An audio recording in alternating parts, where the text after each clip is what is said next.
Thank you. Welcome, Your Highnesses, Your Excellencies, esteemed guests, faculty, staff, families, friends, and students. Congratulations, New York University Abu Dhabi, class of 2025. You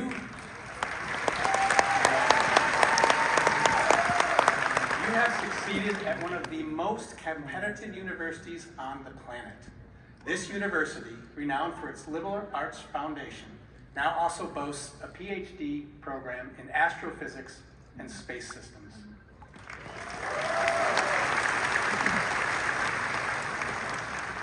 The UAE is fast emerging as a regional leader in space exploration with experienced astronauts whom I consider colleagues and friends. Well done to you.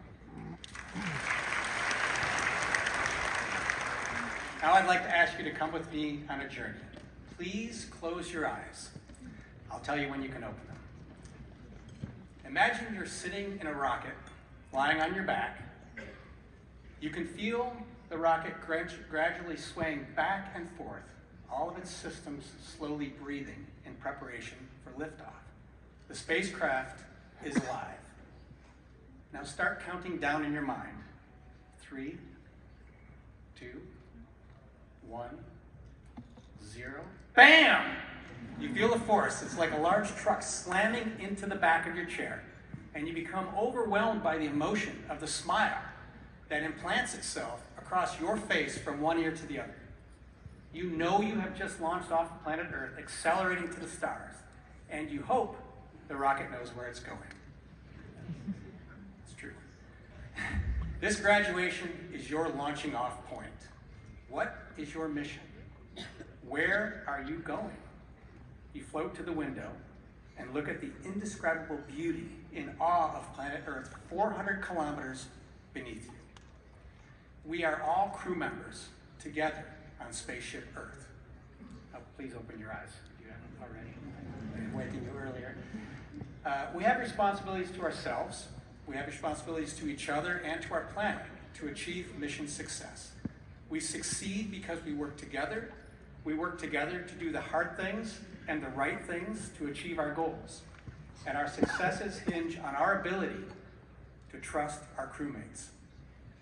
Sometimes space can be lonely, especially when you realize you are only 6 humans in space, while the entire remainder of about 7 billion people are down on the planet. And sometimes your journey will be lonely too. That is why we have a crew. Flying in space is a team sport. Your crew includes your families, your classmates, your professors, this university, and its 2,700 alumni. They have all supported you on your journey, and the relationships that you foster with your crew will become some of the most important in your life. I've been fortunate in my life to have been in the right place at the right time with the right competition. But this is not a new theme, and likely it is not new to all of you. Is it luck? Is it fate? Is it divine intervention? Everybody has their own answer and finds meaning in their interpretation of how they've arrived to where they are now. I believe we make our own luck. It's been said that luck is where preparation meets opportunity, and with opportunity comes obligation. You now have an opportunity to launch from this place and continue your mission. You also have an obligation to strive to work to the best of your ability to reach your mission objectives. Some days, optimism can be elusive. However, we as humans are capable of the most beautiful and significant acts of love and kindness towards each other. Many things in life will catch your eye, but few will catch your heart. Pursue those things. I have 2 mission-critical points to share that might help with your navigation in life. I've spent a lot of time assuming that others have been down my road, had felt my feelings, and had experienced life the way that I have. But over time, I've come to realize my assumptions were inaccurate. The first is that nobody can fully understand your point of view, no matter how hard you try to make them understand. And the second is that you can never fully understand somebody else's point of view, no matter how hard you try to listen and learn. Because we each have our own life filter that is shaped by so many things, including genetic and experiential-based factors. which allow us to be thoughtfully unique. And the 2 points I shared about misunderstanding are critical in life towards managing expectations. Managing expectations is not the same thing as lowering expectations, though that too can be helpful. Managing expectations is deeply related to compromise, and compromise is required for any multi-party discussions or agreements allowing us to move forward to a solution. Your compromise might be related to a business deal. It might be related to a joint scientific publication. It might be a policy plan, but in all cases, the challenge will be to work to find the compromise and manage your expectations of the outcome. Now I'd like to share my 5 astronaut dad tips and tell a story. Tip number 1. One of the most important character traits of an astronaut is followership. Followership is the ability to support your peers, your leaders, and those who work for you in a way that enables their success. Great leaders are even better followers. Tip number 2, have the confidence and curiosity to open doors of opportunity. Number 3, please use the words please and thank you frequently. Thank you. Number 4, always hold the door open for those coming behind you, both literally and figuratively. And number 5, be a good human and remember that the joy is in the journey. What are your assumptions about me? Do you have any about my background or who or what I was doing in my life that qualified me to become an astronaut or even to speak to you today? I would argue that my life's path is probably not what you have expected it to be.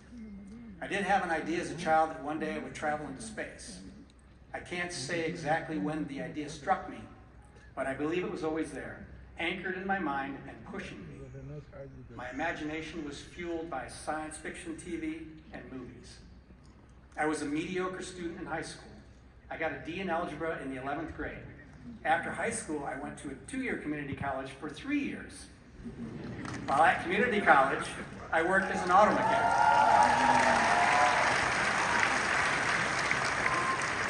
I did graduate.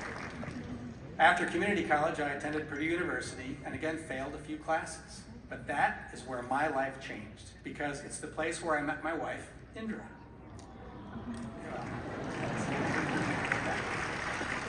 She was ambitious and had a plan that did not necessarily include me or dating.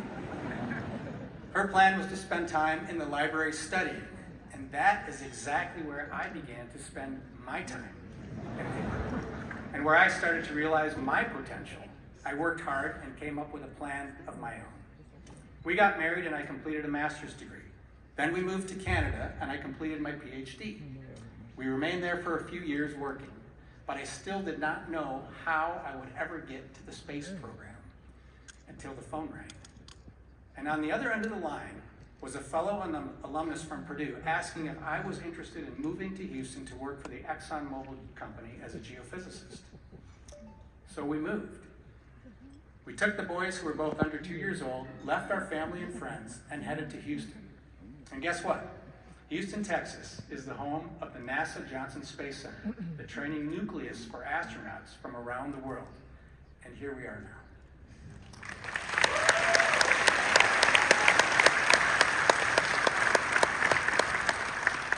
My hope is that this story will inspire you to believe that you can get anywhere from here, even space. And remember, the company you keep along the way will shape you and guide you in ways you never imagined. That pivotal moment when I met my wife, or when my friend from Purdue called, leading us to Houston, these were my crewmates in life. So lastly, my message to you graduates is to keep good company. Pick your crew wisely and be a great crewmate on your life mission. Congratulations, graduates. You have earned this moment to blast off. Do your very best. York University Abu Dhabi class of 2025, you are go for launch. Thank you.